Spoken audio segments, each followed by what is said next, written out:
नमस्कार, बड़ी खबर के साथ बुलेटिन की शुरुआत कर रहे हैं। आपके साथ मैं हूं अपर्णा मौजन। चमोली हादसे में मृतकों का आंकड़ा बढ़ा है। मृतकों की संख्या बढ़कर 14 हो गई है। 100 से ज्यादा लोग अभी भी लापता बताए जा रहे हैं। अब तक 15 लोगों को बचाया गया है। तपोवन टनल में करीब 30 लोग अभी भी फंसे हुए हैं। अलकनंदा नदी में जलस्तर बढ़ गया है। एनडीआरएफ, एसडीआरएफ का रेस्क्यू ऑपरेशन जारी है। सेना और आईटीबीपी के जवान भी राहत बचाव कार्य में लगे हुए हैं और ग्लेशियर टूटने के बाद आई तबाही के बाद अब यहां पर रेस्क्यू ऑपरेशन चलाया जा रहा है। लगातार हम आपको अपडेट दे रहे हैं, तस्वीरें आपको दिखा रहे हैं, सीधी तस्वीरें ग्राउंड जीरो से, जहां पर फिलहाल रेस्क्यू ऑपरेशन जारी है। रात भर यहां पर राहत बचाव कार्य चलता रहा। तरीके से रेस्क्यू चल रहा है यहाँ पे। और कितने लोग अभी अंदर हैं? ये टनल जो है इसकी लेंथ 180 मीटर है, उसका ट्राई जंक्शन है। 150 मीटर तक अप्रोच हो गया, लास्ट का 30 मीटर बचा है और करीब 37 लोग 37 लोग अंदर बताए जा रहे हैं और थोड़ी देर में ये खुल जाएगा। क्या किसी अंदर कोई बात हो पाई है? ऐसी कोई बात नहीं हो पाई।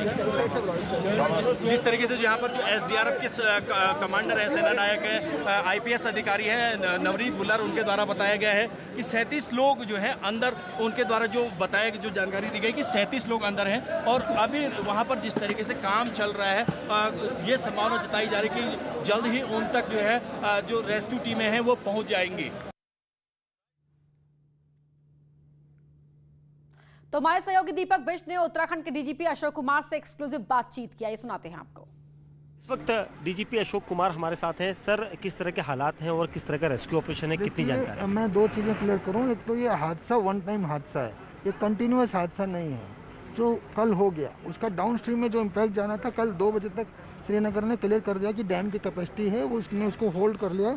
श्रीनगर से नीचे कंट्रोल्ड वाटर जा रहा है। ऊपर में भी कोई नया नहीं है। जो तपोवन साइट है उसमें 2 टनल थी, उसमें एक टनल से 12 लोग रेस्क्यू हुए हैं। दूसरी टनल से जो है अभी खोलने का प्रयास किया जा रहा है, वो लंबी है, उसमें 25 से 30 लोग हो सकते हैं। कुल अभी तक जो मिसिंग का आंकड़ा 150 के रेंज में हमारे पास आया है, तो उस पर अभी हम जो है काम हो रहा है एक टनल को खोलने का। 10 डेड बॉडीज अभी तक रिकवर हो चुकी हैं। अच्छा सर, ये जो मजदूर हैं, क्या इनकी पहचान हो पाई है अभी तक? उनके पास लिस्टें हैं। जो काम कर रहे थे उन्होंने 121 की लिस्ट इस प्रोजेक्ट की, 32 की लिस्ट ऊपर वाले प्रोजेक्ट की। अच्छा, कितनी डेड बॉडीज अभी तक निकली? 10 बॉडीज अभी तक मिली हैं, 3 तपोवन से, 7 डाउन स्ट्रीम से। चमोली पुलिस के द्वारा कहा गया था कि 15 के आसपास, 14 के आसपास डेड बॉडी। अभी 10 थी, हो सकता है बढ़ गया, मैं भी और पूछवा लेता हूँ। मेरे अभी मॉर्निंग का फिगर मेरे पास 10 का था, अभी हो सकता है मॉर्निंग में मिली, मैं भी अभी और कंफर्म कर लूँगा। ठीक है, ठीक। तो हमारे साथ अशोक सर से, और उनका कहना है कि पूरे मामले में जाँच की जा रही है।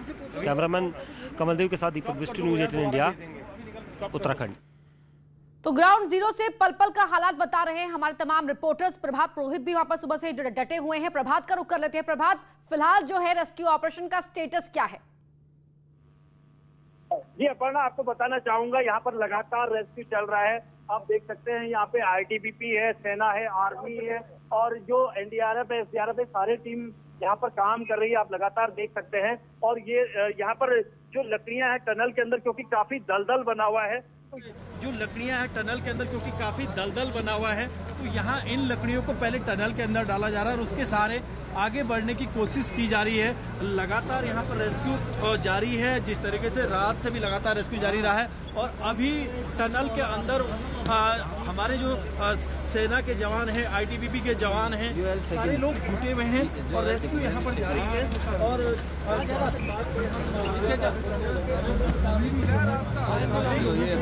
जो फंसे होने की संभावना बताई जा रही थी, उसको देखते हुए आगे क्या मैं दिखाना चाहूंगा, यहाँ से आगे अब आर्मी ने जाना अलाउ बंद कर दिया है, क्योंकि रेस्क्यू काम में दिक्कतें हो रही हैं, जिसके चलते यहाँ से आगे जाना अब बंद कर दिया है, क्योंकि टनल पे राहत कार्य में दिक्कत न हो, इसलिए यहाँ से अभी रोका जाने। जहाँ पर ये रेस्क्यू वर्क यहाँ पर जारी है, टनल को दिखाने की यहाँ पर कोशिश की जा रही है। यहाँ पर लगातार रेस्क्यू वर्क जारी है और जो लोग टनल के अंदर फंसे हैं उनको निकालने की यहाँ कोशिश की जा रही है। प्रभात, सुबह जब आपके अधिकारी से बात हुई थी तो उन्होंने कहा था कि 37 लोग अंदर फंसे हुए हैं। सीधी तस्वीरें दर्शकों को हम दिखा रहे हैं। प्रभात पुरोहित वहां से पल पल का जो हाल है वो बता रहे हैं। तस्वीरें आप देखिए कि यहां पर हर कोई डटा हुआ है मुस्तैदी के साथ, चाहे वो सेना हो, आईटीबीपी हो, एसडीआरएफ हो, एनडीआरएफ हो। यहां पर हर कोई इस वक्त रेस्क्यू ऑपरेशन में लगा हुआ है। प्रभात, काफी अंदर तक मलबा भी चला गया है, उसे अब तक कितना हटाया गया है? सुरंग के अंदर के अगर स्टेटस की बात करें तो कहां तक पहुंचे हैं जवान? जहाँ तक टनल के अंदर की बात करें तो टनल के अंदर 100 मीटर से आसपास जो है हमारे जो यहाँ पर रेस्क्यू में जुटे हुए लोग वहां तक पहुंचे, वहां तक क्लियर हुआ। लेकिन उसके आगे टनल में लोग फंसे हुए हैं और उनको रेस्क्यू टनल आगे जाके अलग अलग साइडों में बढ़ जाती है, क्योंकि ये जो लंबी टनल इसमें 400 मीटर के अलग से टनल, आउटलेट टनल है 300 मीटर के अलग है, जो फॉरवर्ड है 1 किलोमीटर के आसपास वो टनल बताई जा रही। लेकिन लोग कहाँ है, कैसे है, किस अवस्था में, इसके बारे में नहीं कहा जा सकता। लेकिन जो हमारे देशदूत है, चाहे वो सरहदों पे हो या प्राकृतिक आपदा के दौरान हो, चाहे आर्मी है, आईटीबीपी, एनडीआरएफ, एसडीआरएफ, सभी लोग जुटे हुए हैं। और यहाँ पर जो है जिला प्रशासन से हमारे साथ डीएम मौजूद है। मैं यहाँ पर क्या what is the latest update क्या हो रहा है के साथ में? ये रात भर यहाँ पे रेस्क्यू ऑपरेशन चलता रहे हमारे आर्मी, आईटीबीपी, एसडीआरएफ वगैरह सभी के द्वारा। और अभी वहाँ पे बहुत वायर्स को वापस बाहर लाया गया है और दोबारा से फिर जेसीबी अंदर तक जा रही है और फ्लश क्लियर करते करते लोगों तक पहुंच। मैम, जो गांव प्रभावित हुए हैं, क्या वहाँ पे भी कुछ कैजुअलिटीज हुई हैं? कुछ वहाँ से भी खबरें आ रही हैं? जो हमारा मेन ब्रिज है रैनी वाला, वहाँ है, उसके उधर 13 गाँव हमारे प्रभावित है। और उधर में भी अभी हम लोग राशन पैकेट भेज रहे हैं और हमारे जो डॉक्टर्स की टीम है वो सब कुछ वहाँ पे हेली से। कोई कैजुअलिटी की खबर वहाँ से? कोई कैजुअलिटी खबर, बट एक इंफ्रास्ट्रक्चर लॉस हुआ है और some people are obviously standard over there, तो हम उनको इधर भी लेकर आएंगे और वहाँ से उनको जो भी आवश्यकता है मेडिकल टीम से लेकर राशन तक। तो देयर यू सी जो इस तरीके से जो हमारे साथ मौजूद थी यहाँ पर डीएम चमोली, जिनके द्वारा बताया गया कि जो लोग फंसे हुए हैं उन लोगों को जो है बचाने की यहाँ पर जो वहाँ पर दिक्कतें न हो, उन लोगों को रेस्क्यू करने के लिए यहाँ पर पूरी व्यवस्था की गई। और साथ ही साथ बिल्कुल पुल टूटने से जो वहां पर आसपास गांव हैं उनका संपर्क टूट गया है, तो वहां भी दिक्कतें हो सकती हैं, चाहे वो खाने की हो या मेडिकल सुविधाओं की हो। तो उन दिक्कतों को दूर करने के लिए भी यहाँ पर प्रशासनिक स्तर पर कोशिशें अब तेज होती हुई दिखाई दे रही हैं। दीपांकर भी जुड़ गए हमारे साथ। दीपांकर, आपके पास क्या लेटेस्ट इनपुट है? बिल्कुल, मैं आपको तस्वीरें दिखाता हूं और बड़ी भयावह तस्वीरें मैं आराकोट आपदा जब से 2 साल पहले की थी उस तरह की स्थितियां यहां पर भी है। मैं अपने कैमरा पर्सन से अगर कहूं तो आप ये देखिए, ये वैली है और इस वैली में ये जो गाद आपको दिख रहा है, ये मिट्टी पत्थर का लगभग 15 मीटर गहरा गाद है। इसमें अगर आपने पांव रखा तो आप कहां तक जाएंगे आपको पता भी नहीं चलेगा। और ये पूरा बैराज के 4 गेट यहां पर नजर आ रहे हैं, ये चारों गेट बैराज के यहां पर टूटे हैं। यानी ये पूरा सैलाब है और कितने लोगों को अपने साथ बहा कर लाया, कितने लोग अभी इसके नीचे होंगे, जो लोग पीछे के गांव में रहते होंगे वो इसमें बहकर आए होंगे। मेरे साथ कुछ प्रत्यक्षदर्शी यहां पर मौजूद है। ये अभी जो आप तस्वीरें हम देख रहे हैं, ये कल आप यहीं पे थे? हाँ सर, मैं भागने वाला था सर, वहां से नीचे से ये डिसल्टिंग बोलते हैं, यहाँ हम काम कर रहे थे। यहाँ से हम भागे, हमने अपनी जान बचाई। बाकी जो भी थे इधर वो ये आपको दिखे। कितने लोग यहाँ पर थे जब आप थे? सर 60-65 तो होंगे सर, कम से कम। तो ये जो अभी हमें तस्वीरें दिख रही है सामने, इसमें अभी भी आपको पता है कि लोग दबे हुए हैं? दबे हुए हैं सर, दबे हुए हैं सर। ये लोग कहाँ के रहने वाले हैं? ये सर काफी बाहर के भी हैं, यूपी के हैं, उड़ीसा के हैं, हर जगह का है सर। हर जगह के लोग हैं। और ये कंपनी में ही काम करते हैं? कंपनी में काम करते हैं सर। अच्छा, मुझे आप ये बताइए, जो गांव है आसपास के, उनको भी नुकसान हुआ है? सर ये पुल टूट गया, ये गांव वाले, ये है गांव वाले, खुद बात करो। इधर आगे जो है 4 तो महिला बह गई है। 4 महिलाएं बही? 4 महिला बह गई है। वो घास लेने जा रखे थे, उनको पता ही लगा, उनमें 4 तो बह गई। कितने गाँव है मतलब जिनको नुकसान हुआ है? कम से कम सर ये रेणी हो गया, रेणी, उसके बाद जुगजुगाड़ क्या है ये ना, मतलब 8-10 गांव कम से कम, ये 8-10 गांव ऐसे जिनको नुकसान हुआ है। यहाँ नीचे तक जहाँ तक भी है अपना यहाँ पर लगातार रेस्क्यू ऑपरेशन चल रहा है। जिस तरह की बातें आपने सुनी और इस पूरे मलबे में कितने लोग अभी दबे होंगे और जिनके गायब होने की अभी आशंका और संभावनाएं हैं और उनके जीवित होने की संभावनाएं बेहद कम है। मिलिट्री यहां पर ऑपरेशन में, आईटीबीपी यहां पर है, पुलिस यहां पर है, अभी डीएम भी यहां पर चमोली की मौजूद है, एसपी यहां पर मौजूद है। मुख्यमंत्री त्रिवेंद्र सिंह रावत खुद इलाके का दौरा कर चुके हैं और अब सबसे बड़ी चुनौती यह रहेगी कि किसी तरीके से उन लोगों की खोजबीन की जाए जो इस मलबे में दबे हुए हैं। हालांकि उनके जिंदा बचे होने की संभावनाएं बेहद कम है और बड़ी एक गनीमत की बात अगर कहें तो वो ये है कि ये बरसात का मौसम नहीं है। अगर ये बरसात के मौसम की आपदा होती तो शायद तस्वीरें इससे भी ज्यादा भयावह होती। मुझे आप एक चीज बताएंगे, यहाँ से जिन लोगों को बने रहिए आप हमारे साथ, आगे भी आपसे बातचीत को बढ़ाएंगे, जानेंगे वहां पर जो अब नुकसान हुआ है, नुकसान हो चुका है ये कहा गया है डीजीपी की ओर से, लेकिन अब नुकसान की जो तस्वीर है, किस तरह से असल तस्वीर सामने आ रही है उस पर बात करेंगे आपसे। लेकिन उस बीच जो उत्तराखंड के आपदा सचिव हैं एम मुरुगेशन, उन्होंने उस हादसे पर क्या कहा है सुनाते हैं आपको। देखिए, कल आफ्टर द इंसिडेंट जो क्रिटिकल रह गया है वहाँ एनटीपीसी वर्क साइट में 2 टनल था, उस टनल के अंदर का ही जो ट्रैप्ड लोग थे उन्हीं को रेस्क्यू करने का हमारा क्रिटिकल रह गया था। बाकी तो जो इंसिडेंट हो गया है, जो वॉश आउट हो गया है, वो तो that happened. Regarding one site, as per their report वहाँ अंदर 12 लोग थे। 12 लोगों का इमीडिएटली आईटीबीपी के एंड आर्मी एंड हमारा स्टेट डिजास्टर रिस्पांस फोर्स की टीम के द्वारा निकाल दिया गया है।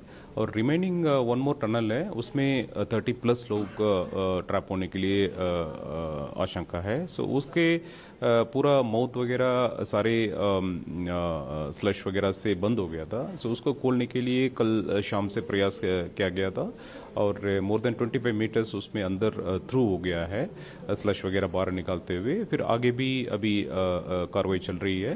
सो जैसे जैसे कंप्लीट टनल स्कैन हो जाएगा उसके बाद कितने भी लोग वहाँ से रेस्क्यू कर सकता है वो अपडेट मिल जाएगा। लगभग 10 डेड बॉडीज वो डाउन स्ट्रीम में भी मिला है अभी तक, और मे बी अराउंड 120-130+ लोग हैं, मतलब इसमें मिस होने के लिए संभावना है। चमोली में आई तबाही में लखीमपुर खीरी के 15 मजदूर लापता हैं। पावर प्रोजेक्ट में ये मजदूर काम कर रहे थे, जिंदा बचे एक मजदूर ने ये जानकारी दी है। अपने घर में उसने फोन किया और जानकारी दी, मजदूरों के बहने की जानकारी दी। ये जो लखीमपुर खीरी के मजदूर हैं वो यहाँ काम कर रहे थे पावर प्रोजेक्ट में, और इन मजदूरों में से जो एक मजदूर जिंदा बच गया उसने अपने परिवार वालों को फोन किया, बताया कि जो बाकी के उसके साथी मजदूर हैं जो लखीमपुर खीरी के ही रहने वाले हैं, वो करीब 15 मजदूरों उनकी संख्या है और वो लापता है। उनसे कोई संपर्क नहीं हो पा रहा है, कोई बातचीत नहीं हो पाई है। और तब उसने अपने परिवार को ये जानकारी दी कि वो तो बच गया है लेकिन उसके साथी मजदूरों का कोई अता पता नहीं है। जैसे बताया गया कि वहाँ सैलाब आ गया है, तो हमारे पास में वहाँ से फ़ोन आया। तो बाद में हमने यहाँ से फ़ोन किया तो उनका किसी का फ़ोन नहीं लगा। अच्छा, तब से हम परेशान हैं। अच्छा, तो वो कहीं कंपनी में काम करते थे वहाँ? हाँ, कंपनी में काम करते थे। अच्छा, कहाँ किस जगह पे काम करते थे वो तपोवन में काम करते थे। लगभग 11 साढ़े 11 बजे सूचना मिली हम लोगों को कि वहाँ पे ऐसे हादसा हो गया है। हमारे गांव के 5 लोग थारू थे और एक हमारे यहाँ मतलब वर्मा में था, धर्मेंद्र वर्मा, जिसमें एक लड़का जीवित बचा है, बाकी सब लापता है। अच्छा जी, उनके बारे में कोई सूचना नहीं मिली है? अभी तक सूचना नहीं मिल पाई है। एक लड़का बचा है, वही बता रहा था कि क्या बता रहा था कि सब लोग वहाँ पे बंद हो गए हैं। हाँ। बर्फ गिरा है। अच्छा, ये जानकारी वहाँ से फोन पे मिली है आपको? हाँ। जो आपके पति का क्या नाम था? विमलेश। और लखीमपुर खीरी से हमारे संवाददाता मनोज कुमार फोन लाइन पर जुड़ रहे हैं। मनोज, किस मजदूर ने जानकारी दी, कब इन्हें फोन आया, कितने मजदूर यहाँ से थे जो वहाँ काम कर रहे थे? बिल्कुल, मैं आपको बता देना चाहता हूँ, लखीमपुर खीरी के लगभग 15 से 16 मजदूर जो उत्तराखंड में विद्युत परियोजना जो चल रही है उसमें काम करने गए हुए थे। उसमें जो विमल नाम का युवक था वो टनल में नीचे की तरफ काम कर रहा था। उसी टाइम उसने देखा कि एकदम से पानी आया। उसके बाद जो ऊपर टनल में काम कर रहे थे करीब 14-15 लोग थे, वो पानी में बह गए। वो भी घायल, पूरी तरीके से घायल हो गए, तो पैर में चोट आई थी। उसने अपने फोन पर परिजनों को सूचना दी कि टनल में जब मैं नीचे काम कर रहा था उसी टाइम एक पानी का सैलाब आया। सैलाब इतना भयंकर था कि जो ऊपर काम कर रहे थे लोग वो सभी लोग लापता हुए हैं। जी, बहुत शुक्रिया आपका मनोज इस पूरी जानकारी के लिए।